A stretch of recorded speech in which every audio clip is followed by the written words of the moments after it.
ये मेरा religion top पे, तेरा रिलीजन ख़राब है, यही एक चीज़ चल रही थी। मेरे अंदर फोटोग्राफी का कीड़ा पहले से था और उसने एक दो रील ने ही मुझे 50-60 हज़ार फॉलोअर्स दे दिए। उसमें कुछ सॉन्ग वगैरह मिक्स किया, थोड़ा एडिटिंग किया बस में बैठे बैठे और उसको छोड़ दिया। और वो उठ के सुबह देखता हूँ तो वो वायरल था। तो वो एक दिन में 1 मिलियन चले गया था। मैं उसे कहता हूँ ज़ोंबी मोड। मैं जिंदा हूँ लेकिन मैं बस चल रहा हूँ, मुझे नहीं पता मैं क्या कर रहा हूँ। मैं 5 to 9 कर रहा हूँ, 5 to 9 कर रहा हूँ। 1 से 15 की सैलरी आती है, 15 के बाद मैं उधारी मांगता हूँ कि भैया 15 से 30 खींचने दो, फिर वापस 1 को सैलरी आती। यही साइकिल पे मैं था।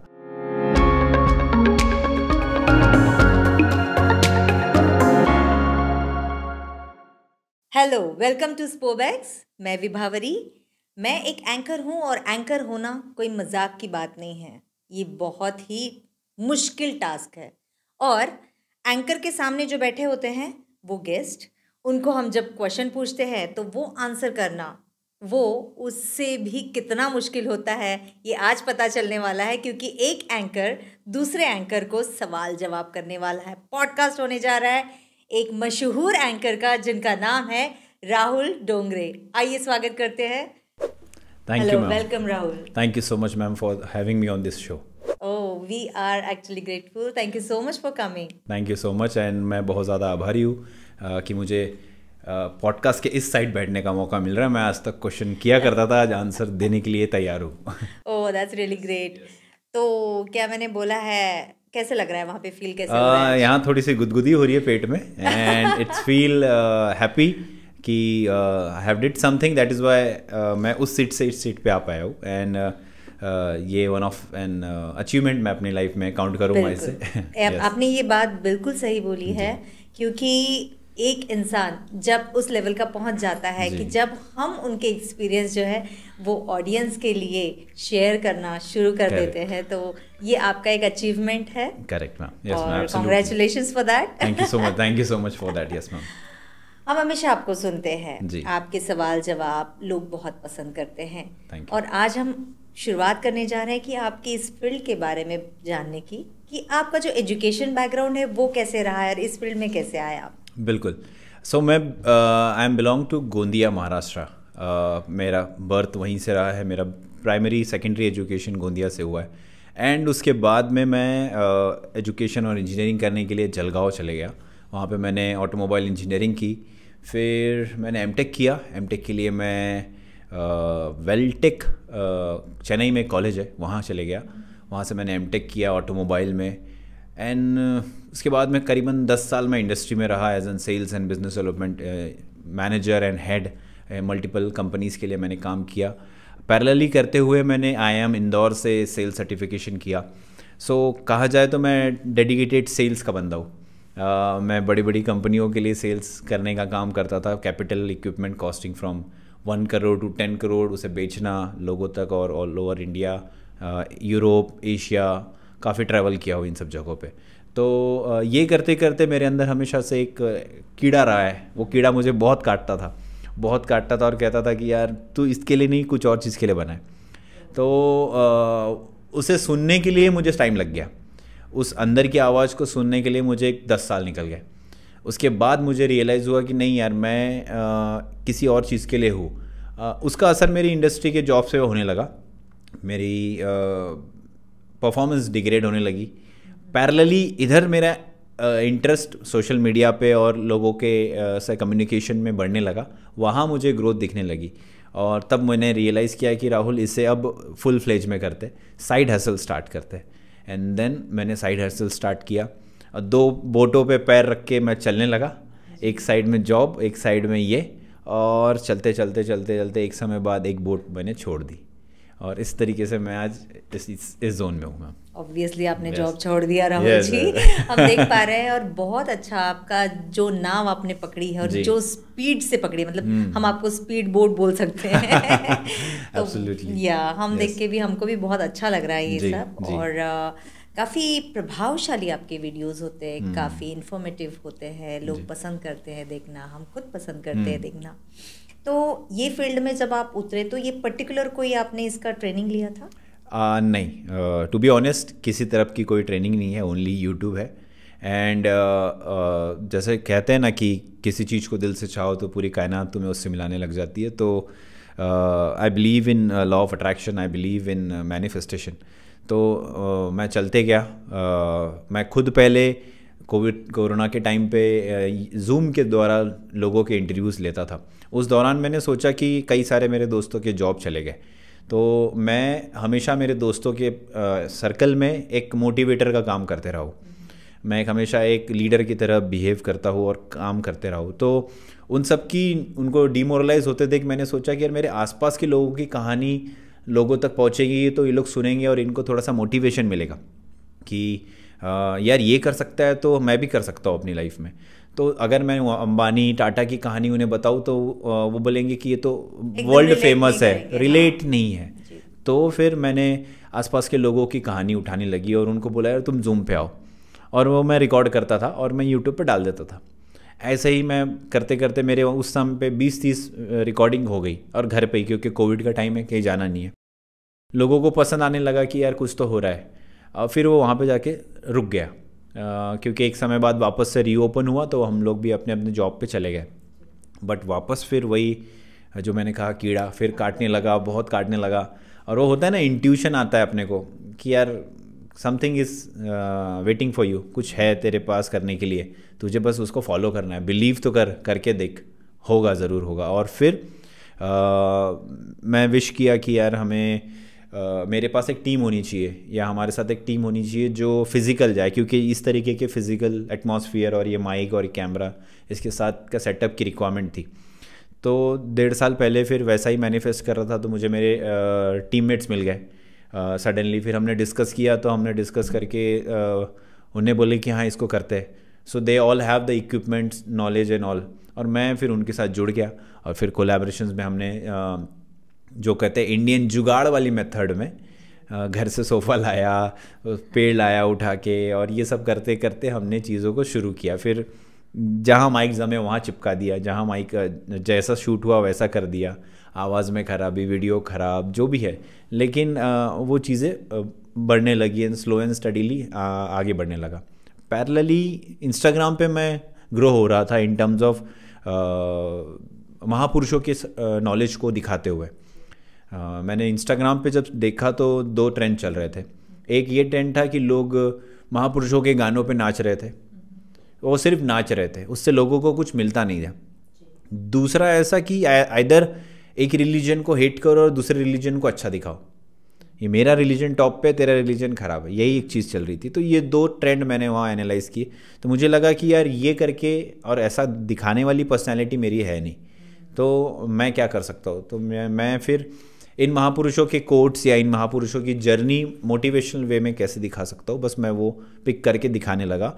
एंड मेरी 1-2 रील बहुत ज़्यादा क्लिक हुई, 7-8 मिलियन लोगों तक वो रील गई, और उसने 1-2 रील ने ही मुझे 50-60 हज़ार फॉलोअर्स दे दिए एक वीक के अंतर्गत।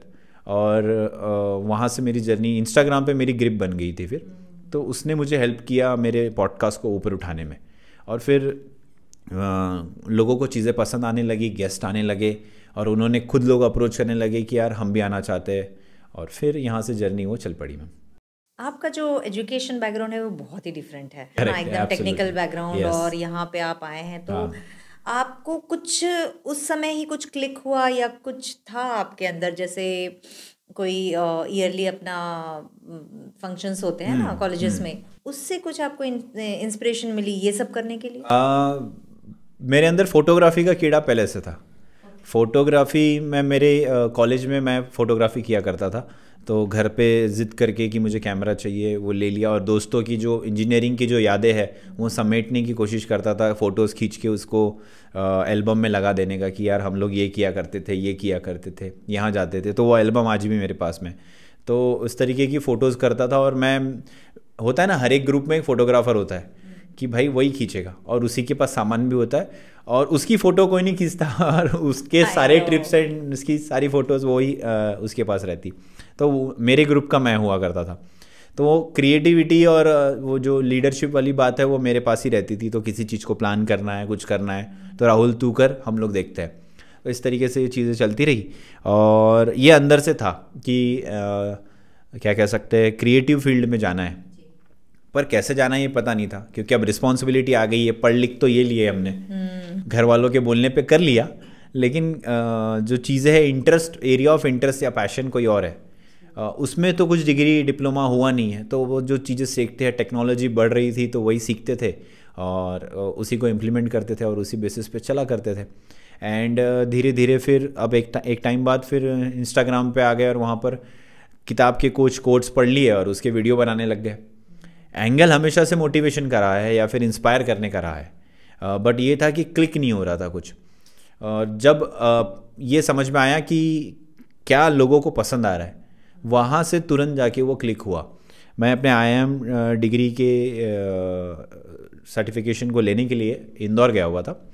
वहाँ पे मुझे पता चला कि डॉक्टर बाबा साहेब अम्बेडकर का घर मऊ वहाँ पे पास में है। तो मैंने रैपिडो बुक की और मैं वहाँ पास में चले गया और उसको बोला कि भाई बाइक से मुझे घर दिखा दे। अब उसने बोला सर मऊ दूर है इंदौर से, हमारी गाड़ी इंदौर के रोड से, रेंज से बाहर नहीं जाती। मैंने उससे बोला तू तेरी रैपिडो कैंसिल कर, वहाँ से मैं तेरे को एक्स्ट्रा पैसे देता हूँ, तो मुझे बिठा के लेके जा वहाँ तक। तो बाइक से जाना था क्योंकि वो एक्सपीरियंस थोड़ा लेना था वहाँ का। कार वाले फिर थोड़ा ये करते ना कि नहीं हम लोग यहीं तक जाएंगे, ये सब बाइक, हाँ बाइक में लिमिटेशंस नहीं होती। तो वो वहाँ जाते टाइम पे फिर मैंने क्या किया कि मोबाइल से मऊ पहुँचते हुए एक वीडियो बनाया और वो अम्बेडकर जी का जो घर है और वो जो विहार बना हुआ वो एटमॉस्फेयर कैप्चर किया, उसमें कुछ सॉन्ग वगैरह मिक्स किया, थोड़ा एडिटिंग किया बस में बैठे बैठे और उसको छोड़ दिया। और वो उठ के सुबह देखता हो तो वो वायरल था। तो वो एक दिन में 1 मिलियन चले गया था। तो मुझे लगा यार ऐसे ही तुक्का लग गया होगा या कुछ तो भी हो गया होगा, क्योंकि अभी तक तो मेरे ही 300-200 दोस्त ही देखा करते थे, सडनली 1 मिलियन कैसे हो गया। तो वो 19 नवंबर की बात है 2022। फिर मैं सोचा यार ट्राई करते एक और बार, देखते कि तुक्का है या नहीं है। तो उसके बाद में 19 नवंबर के बाद में 26 नवंबर को कॉन्स्टिट्यूशन डे आता है। तो मैं रिसेंटली नागपुर आया हुआ था, जैसे मैंने बताया कि मैं गोंदिया से हूँ। तो मैंने 26 नवंबर को भी जो कॉन्स्टिट्यूशन रैली होती है उसको एक तरीके से कैप्चर किया और उसमें कुछ एलिमेंट्स ऐड करके वॉइस ओवर करके उसको लॉन्च किया। तो वो भी 800-900 के तक चली गई। तो मैं थोड़ा रियलाइज़ हुआ कि ओके क्या देखना चाहते हैं लोग मुझसे, और फिर वो मार्केट एनालाइज करके मैं इंस्टाग्राम पे उतरा और आज मेरी जर्नी को करीबन 2 साल हो गए इंस्टाग्राम पे। और वो जो कीड़ा था आर्ट का वो सोशल मीडिया के थ्रू मुझे मिला, रिस्पांस मिलने लगा, लोगों से परिचय मिलने लगा और 1-2 साल के अंतर्गत लोग जानने लगे कि राहुल डोंगरे नाम की कोई व्यक्ति है जो ये सब चीज़ें करते रहते। और आज मैं यहाँ बैठा हूँ। यस। आपने जैसे बताया कि आपका जो एजुकेशन है और पैशन दोनों अलग चीज़ करेक्ट। और ये आपको कब रियलाइज़ हुआ? क्योंकि जब हम एजुकेशन करते रहते हैं हमेशा एक तो फ्रेंड सर्कल से इंस्पायर होते हैं या मम्मी डैडी बोलते हैं वो कर लेते हैं एजुकेशन, और अभी बहुत दिक्कतें चल रही है यंगस्टर्स को इन सब चीज़ों को लेकर। तो आप इन सब चीज़ों के बारे में क्या बताना चाहेंगे हमारे दर्शक? बिल्कुल मैम, एक समय हुआ करता था कि गाइडेंस की कमी बहुत हुआ करती थी, स्पेशली अगर हमारे समय या हमसे पहले के समय के लोगों की बोलेंगे तो ये ट्रेंड चल रहा है इसी को फॉलो करो।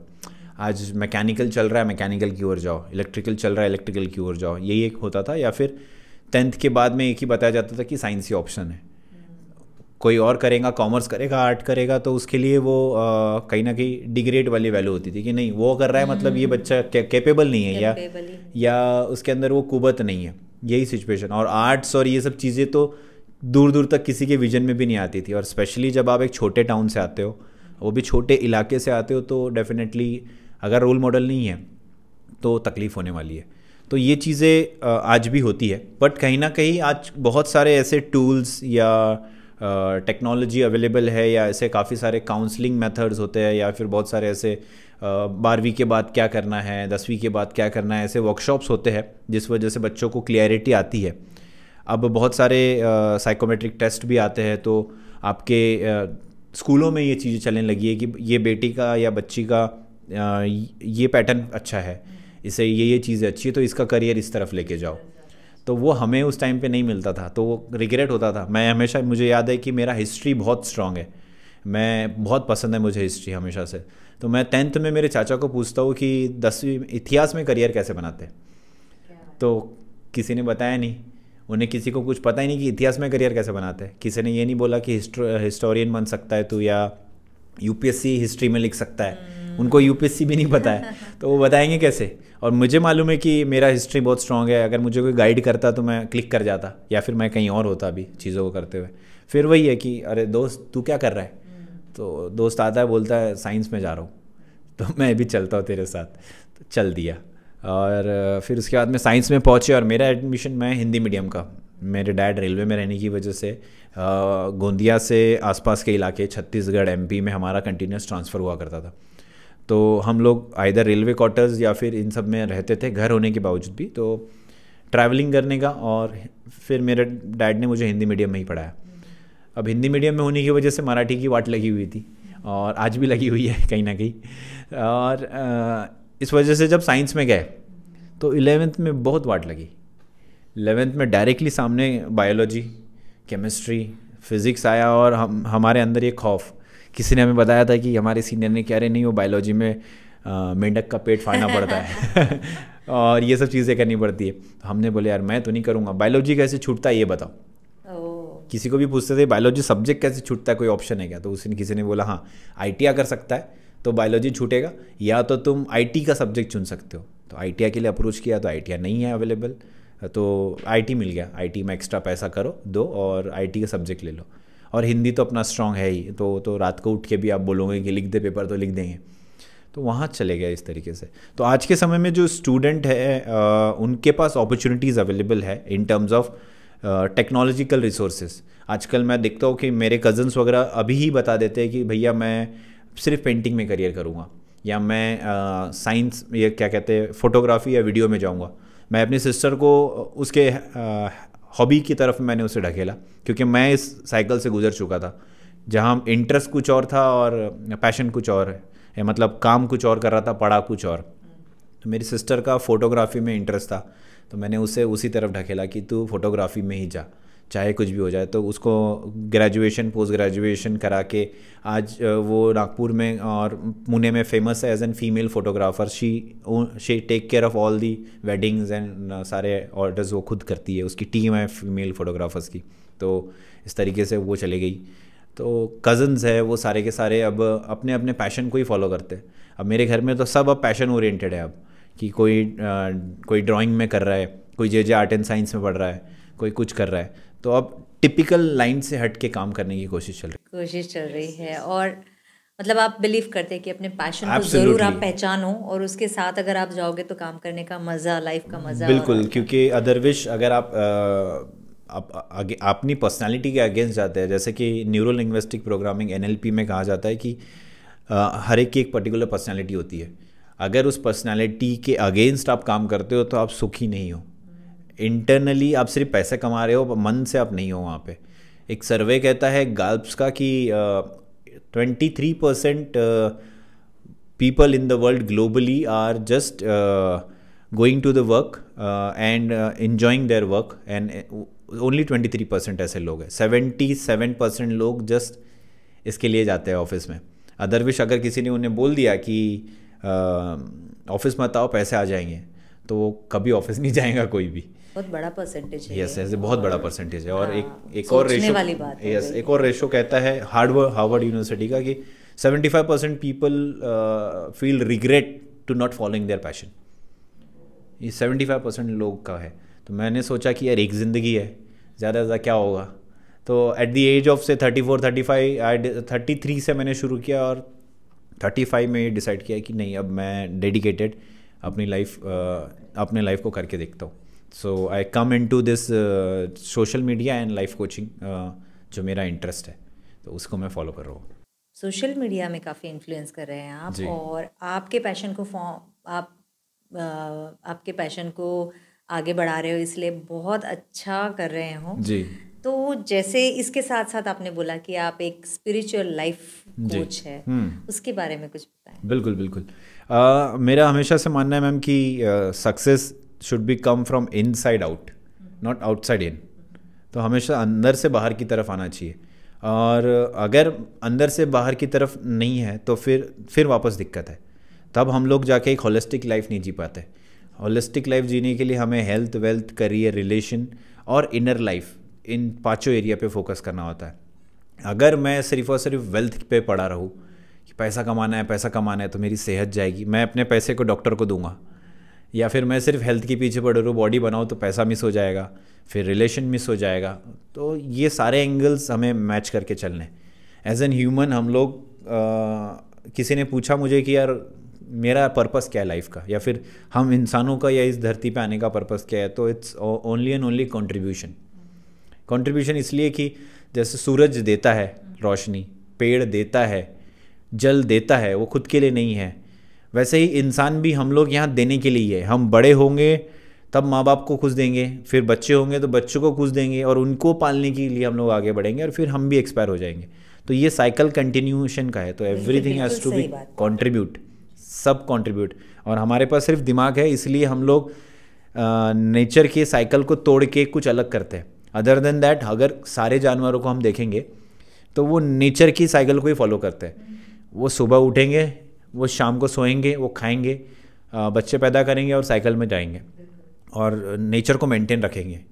जो पेड़ खा रहा है वो पेड़ खाएगा, जो जानवर खा रहा है वो जानवर खाएगा। हम ही थोड़े उसे हम लोग हमारे नागपुरी भाषा में डेढ़ शानी कह सकते हैं यस, जो साइकिल को तोड़ते हैं। अब जब साइकिल तोड़ते हैं तो उसका नतीजा भी हमें भुगतना पड़ता है, इन टर्म्स ऑफ हम अगर लेट सो रहे और लेट उठ रहे, तो मैं अपनी हेल्थ से कॉम्प्रोमाइज़ करूँगा, फिर मैं अपनी एंजाइटी, डिप्रेशन और ये सब चीज़ें झेलूँगा। तो इसलिए हमें मुझे ऐसा लगा कि यार ये inner life is very important. और मैं कहीं ना कहीं बिलीवर हूँ हमारे महापुरुषों का, स्पेशली बुद्धा एंड इन सब से मैं बहुत इंस्पायर हूँ। तो बुद्धा का हमेशा से कहना है कि अंदर देखो, what you think you become, search inside, universe is inside you. पर हम लोग एक्सटर्नल देखते हैं। और मैंने जब इस चीज़ को रियलाइज़ करना स्टार्ट किया, इसका एक्सपीरियंस मुझे बोध गया में आया था। मैं बिहार गया था मेरी दोस्त की शादी में, तो तब भी मैं इन सब चीज़ों में था नहीं, जॉब वाली लाइन में, जिसे रैट रेस कहते हैं हम। मैं उसे कहता हूँ ज़ोंबी मोड।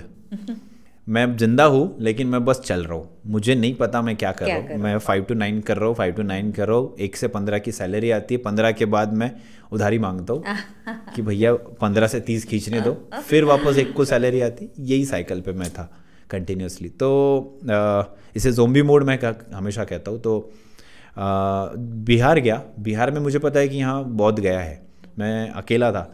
अब पिक्चरों में वो बिहार की इमेज थी कि यार यहाँ पे तो गुंडागर्दी होती है, गन पे उठा लेते हैं और ये सब चीज़ें। तो मैंने दोस्तों को बोला यार तुम लोग ना चले जाओ, मैं बोध गया जाके आऊँगा, टिकट विकेट कुछ नहीं है। मैं बोला आ जाऊँगा मैं जनरल वनरल में बैठ के।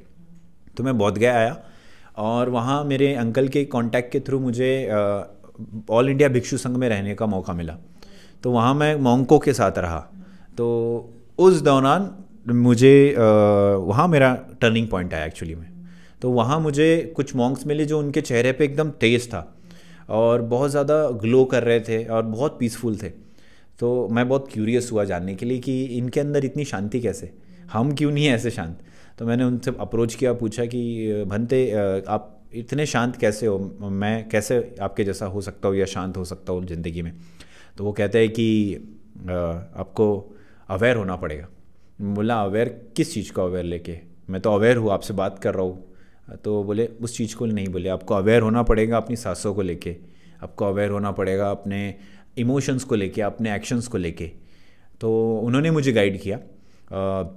उन्होंने बताया कि उन्होंने एक सुत्ता बोला कि सब्ब लोको पज्जित लोको सब्ब लोको पकम्पितो। तो everything in this world is vibration, everything in this world is just vibrating. और ये बुद्धा ने 2500 साल पहले बोला। तो उनका एक्सपीरियंस यही था कि 2500 साल पहले एक आदमी मेडिटेशन के थ्रू आपको बताता है कि यार पूरा शरीर वाइब्रेशन ही है और कुछ नहीं है। तो अपने वाइब्रेशन पे काम करो, हर एक चीज़ की एक पर्टिकुलर फ्रीक्वेंसी होती है, तो तुम अपनी फ्रीक्वेंसी रेस करो तो तुम अचीव कर सकते हो उस चीज़ को, तो जो भी चाहते हो वो पालोगे। तो मैं बोला यार ये तो कहीं ना कहीं लॉ ऑफ अट्रैक्शन जैसा लग रहा है। तो बोले हाँ यही तो है, और ये इन लोगों ने बहुत पहले बताया, जो आज के कोचेज़ या बड़े बड़े लोग अलग तरीके से परोस के बताते हैं। तो वो सब चीज़ें बताई और फिर उन्होंने मुझे विपस्सना के लिए गाइड किया। वहाँ जाने पे और नॉलेज मिला, सेंसेशंस कैसे देखा जाता है, समझा जाता है, वो सब मुझे क्लैरिटी आई। और फिर धीरे धीरे मैं इसमें और डीप होते गया, और वही मेरा मिशन भी हो गया कि बुद्धा की टीचिंग्स को, क्योंकि क्या होता है मॉन्क्स वगैरह जो बताते हैं वो ऊपरी लेवल पे हो जाता है, मतलब बाउंस मारता है, समझता नहीं हमें। और जब से बुद्धिज़्म में लोग आए हैं, हम सब लोग जब बुद्धिज़्म में गए हैं तो थेरोटिकल भी नहीं है हम लोग सिर्फ मानते हैं, करते नहीं है, जीवन में उतारते नहीं है। और जब हम लोग हमारे सर्टिफिकेट पे हम बुद्धिस्ट है, बस बस बस बस पर हम लोग सिर्फ बुद्ध पूर्णिमा को जागेंगे या 14 अप्रैल को जागेंगे, बट उनकी शिक्षाओं को अगर हम लोग अपनी लाइफ में या आत्मसात करेंगे तो डेफिनेटली लाइफ में किसी और चीज़ को देखने की ज़रूरत ही नहीं है। मतलब इतना बड़े spiritual, world highest spiritual scientist कह सकते हैं बुद्धा को, उनसे बड़ा नाम ही नहीं है कोई। तो वो चीज़ मुझे लगी कि इन्हें अब दूसरी तरीके से परोसना होगा, जिस तरीके से इन्हें खाना पसंद है उस तरीके से देना होगा। तो वो करने की मैं कोशिश कर रहा हूँ, और वही मैं अपने लाइफ कोचिंग के थ्रू भी बुद्धा की टीचिंग को और बुद्धिज़्म की सारी टीचिंग्स को कैसे मैं अपने अलग तरीके से थाली में रख सकूँ, वो मेरा मिशन है। और वैसा मैं फिर चाहता हूँ कि लोगों तक हीलिंग पहुँचे, क्योंकि आज हर एक जन तकलीफ़ में, हर एक जन स्ट्रेस में, तो हीलिंग मस्ट है लाइफ में। तो ये मेरा बेसिक मोटो है मैम। तो ये जो काम है आपका, इसको पर्टिकुलर नाम दिया है आपने कोई, और कैसे चलता है ऑनलाइन ऑफलाइन? हाँ, तो मैं बेसिकली एक फर्म है हमारी जिसका नाम है मॉन्कहुड। मॉन्कहुड के अंतर्गत ये मॉन्कहुड, यस यस, मॉन्कहुड के अंतर्गत ये सब चीज़ें करते। तो अभी के लिए मैं ऑनलाइन सेशंस लेता हूँ। I have started this 6 months back. तो अभी 6 महीनों से ऑनलाइन सेशन लेता हूँ। ऑलमोस्ट 700+ स्टूडेंट्स को मैंने टीच किया है अभी तक, एंड अलग अलग जोन्स है इंडिया के वो, एंड उनकी लाइफ में अलग अलग इसके लेवल्स है, लेवल 1, लेवल 2, लेवल 3। इसमें मेरे कुछ साथी भी हैं मेरे साथ जुड़े हुए, तो कुछ NLP प्रैक्टिशनर्स है, कुछ रिलेशनशिप कोच है, कोई बिज़नेस कोच है, तो वो भी मेरे साथ जुड़े हुए हैं इसमें। तो उसके अंतर्गत जब आप एक बार मॉन्कहुड के पास आ जाते हैं तो उसके बाद में हम आपको आपके लाइफ के जिस भी एंगल में आप फंसे हुए वहाँ से निकालने की कोशिश करते हैं, and help you to enhance and live a better life. तो this is what all about monkhood में। इसके लिए कैसे कनेक्ट हुआ आपसे? इसके लिए either they can DM me on Instagram, या फिर यूट्यूब पे भी हमारे नंबर्स वगैरह अवेलेबल है। हमारी ऐप भी है मॉन्कहुड नाम से, तो उसका लेकिन वो हम उन्हीं को देते हैं जो हमारी कम्युनिटी में ज्वाइन होते हैं। Apart from that if it is not, then पहले तो उन्हें एक क्या कहते हैं, हम लोग 2 दिन का वर्कशॉप लेते हैं, उस वर्कशॉप को अटेंड करना होता है। और उसके बाद में अगर उन्हें लगता है कि हाँ हम उनको कैपेबली सॉल्व कर सकते हैं उनकी प्रॉब्लम्स को, तो फिर वो लोग हमारे पास आ सकते हैं। जैसे आप एक स्पिरिचुअल कोच हैं, तो आपका अभी भी खुद का ट्रेनिंग चल रहा है, जैसे विपस्सना है, आपने बोला कि आपको जहाँ जहाँ से नॉलेज मिल रहा है। एब्सोल्युटली, ये तो एंडलेस प्रोसेस है, तो ये सीखते रहना पड़ता है। एंड मैं खुद पे इन्वेस्ट करता हूँ, अच्छे अच्छे मेंटर से सीख रहा हूँ, और टाइम खुद को डिसिप्लिन करने की कोशिश, और क्योंकि ये मैं गुजरूंगा तब मैं लोगों को गुजारूंगा। हाँ, तो ये खुद से निकलना सेल्फ एक्सपीरियंस जो है वो ज़्यादा प्रोमिनेंटली आगे चल के टीचिंग्स में निकल पाए। करेक्ट, यस, इसीलिए मैं टीचिंग की तरफ जाने की कोशिश कर रहा हूँ। यस जी, वेरी ट्रू, यस। तो आपकी लाइफ में आपने खुद को उस तरीके से मोल्ड करने की कोशिश, यस। एंड ये थोड़ा सा टफ होता है, क्योंकि आप हो टेक्निकल, 10 साल आपने बड़ी बड़ी इंडस्ट्रीज़ के लिए 10 करोड़ रुपए का प्रोडक्ट बेचा है।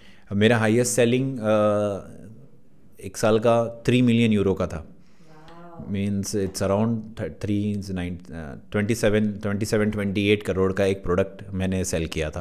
तो वो हमारे गोल्स हुआ करते थे, और उस टाइम में वो बेचा भी करते थे। और वो IIM का एक्सपीरियंस, बाकी इंजीनियरिंग का एक्सपीरियंस, और टेक्निकल टोटली, एक ऑटोमोबाइल का कीड़ा, गाड़ियाँ बनाना है, ये वो। तो life can take any time any turn. And आज जो हम लोग देखते हैं कि बड़े बड़े एक्टर्स वगैरह भी इंजीनियर्स हैं, और सब बहुत सारे ऐसे लोग हैं जो एक समय बाद रियलाइज़ होता है। स्पेशली आज हम लोग देखेंगे कि इंजीनियरिंग स्टूडेंट्स भी इंजीनियरिंग ख़त्म होने के बाद उनको रियलाइज़ होता है कि नहीं यार, मुझे बैंकिंग के एग्ज़ाम लिखनी है और मुझे बैंक में जाना है। फिर उन्हें एग्ज़ाम याद होता है कि नहीं, मुझे MPSC या UPSC करनी है। तो वो रियलाइजेशन होने में और बताने वाला कोई नहीं होने की वजह से समय चले जाता है। यस तो वो अभी के पेरेंट्स थोड़े अवेयर होके है कि इसका हॉबी क्या है, इसकी पसंद क्या है, वो पहले देख लेते। और बेस्ट ऑप्शन है कि उसको उसमें जितना बेहतर हो बना पाए, क्योंकि आने वाले समय में जॉब्स की अवेलेबिलिटी स्पेशली गवर्नमेंट जॉब्स की तो बिल्कुल भी नहीं है। प्राइवेट जॉब्स या फिर खुद का कुछ बनाना या एक स्किल में मास्टरी करना, ये सबसे ज़्यादा इम्पॉर्टेंट है।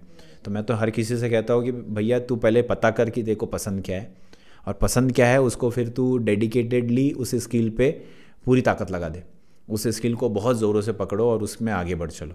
उसके साथ साथ पैरेलली सारी चीज़ें तुम्हारे आते चले जाएगी। यस आपके लाइफ एंड स्पिरिचुअल जो कोच है उसमें आपका किसी और के साथ जो भी आपके लिए आपकी तरफ से एडवाइस लेने आए होंगे, कुछ ऐसा एक्सपीरियंस जो आप शेयर करना चाहें जिनसे उनका काफ़ी फ़ायदा भी हुआ है? हाँ हाँ, ऐसे काफ़ी सारे हैं मैम। जैसे कि एक हमारे साथ में एक बिजनेसमैन है जुड़े हुए।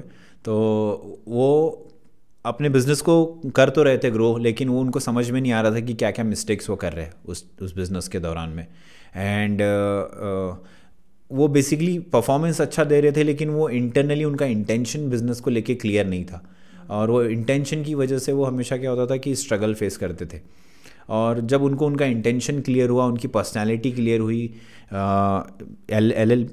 NLP में कहा जाता है PIPs होती है आदमी की, 6 तरह की डिफरेंट PIPs होती है। तो उनकी कौन सी पर्सनैलिटी थी, कि क्या वो कंट्रीब्यूटर पर्सनैलिटी वाले थे या लव वाली पर्सनैलिटी है उनकी, इस तरीके से। तो उनको उस चीज़ से हमने गुजारा, वो सब किया। तो उसके बाद में उनने हमें आके रिस्पांस दिया कि सर 1 महीने बाद मैंने जब अभी एनालाइज़ किया मेरे बिज़नेस को, तो उसमें करीब करीब मुझे 40% का ग्रोथ मिला है बिज़नेस में। एंड वो भी सिर्फ सेल्फ रियलाइजेशन से कि मैं क्या गलत कर रहा था और मेरा इंटेंशन क्या था मेरे बिजनेस को लेके। बुद्ध हमेशा कहते हैं कि कर्म मतलब इंटेंशन मतलब कर्म। हाँ, तो अगर वो क्लियर है इंटेंशन, तो लाइफ बहुत अच्छी होगी। यही चीज़ मैं दोस्तों को पैसे को लेके भी कहता हूँ कि सपोज़ करो आपका आप बोलते हो कि मेरे पास पैसे नहीं आते लाइफ में, पैसा नहीं है, मैं यही सोच है आपकी, आप कंटिन्यूसली ऐसे ही अपने आप को बोल रहे हो। नेगेटिव। हाँ, अब ये बोल तो रहे हो, साथ ही साथ आप अपना पॉकेट निकालोगे, खासकर मेल्स का। तो पॉकेट हाइजीन, उनके पॉकेट में पैसे कैसे रखे हुए हैं, पैसे टूटे फूटे कंडीशन में पड़े हैं, कितने सारे पेपर घुसे हुए उसके अंदर में, वो पर्स की हालत ख़राब है, पूरी तरीके से टूटा फूटा है। तो उसको जब आप रोज़ देखते हो, उसको जब निकालते हो, तो आप अपने सबकॉन्शियस को दिखा रहे हो कि how you treating the money. You are not treating money in a way of friend, in a way of respect. It's an energy at the end. तो सबकॉन्शियस में हिट हुआ, मतलब वो यूनिवर्स में गया कि भैया ये ऐसा ही है। तो पैसा वैसे ही घूमेगा आपकी लाइफ में और वो साइकिल चलते रहेगा। ये मेरे मेंटर का एक माइंड ब्लोइंग मेरे लिए लर्निंग था कि यार मैं उसको रियलाइज़ भी करता था कि हाँ ऐसे ही करते हैं हम, और वैसा ही होता था। वैसे ही अगर आप किसी को दान दे रहे हो, दान करना बहुत अच्छा चीज़ है, और ये दान पारमिता बुद्धिज़्म, ईसाई, मुस्लिम सब में इम्पॉर्टेंट है। लेकिन दान में इंटेंशन अगेन इम्पॉर्टेंट है। अब आपकी दिल से इच्छा हुई किसी को दान करने की, आपने निकाला पर्स में आपने देखा 500 का नोट, फिर देखा 100 का नोट, फिर देखा 10 का, और फिर 5 का सिक्का, और फिर देखा 1 का सिक्का। आपने निकाला 1 का सिक्का और सामने वाले को दे दिया। यहाँ जाके आपका इंटेंशन डोल गया, क्योंकि आप चाह रहे थे कुछ अच्छी मदद करना, फिर आपके दिमाग में आया अरे पैसे नहीं देते, इतना बड़ा नोट क्या दूँ इसको, नहीं देते यार। यहाँ जाके इंटेंशन फिर से हिल गया। और इसलिए पहले के राजा या महाराजा लोग क्या करते थे कि अगर उनको दान करनी तो निकाल के दे देते, रख ले भाई, जिसके पास जो है वो दे देता था, चाहे वो उसकी कुबत कितनी भी हो। तो ये इंटेंशन का काम होता है, ये होता है कि कंट्रीब्यूट। इसलिए मैं कहता हूँ कि कंट्रीब्यूशन की हमारी ज़िंदगी है, तो it's always better to give. आएगा सब कुछ ऑटोमेटिक आएगा, क्योंकि ये साइकिल है, ये होना ही है। तो ये सब चीज़ें सिखाते हैं हम लोग। Very nice, very nice. क्योंकि आप डीप उसको खुद समझ रहे हो वो चीज़ों को।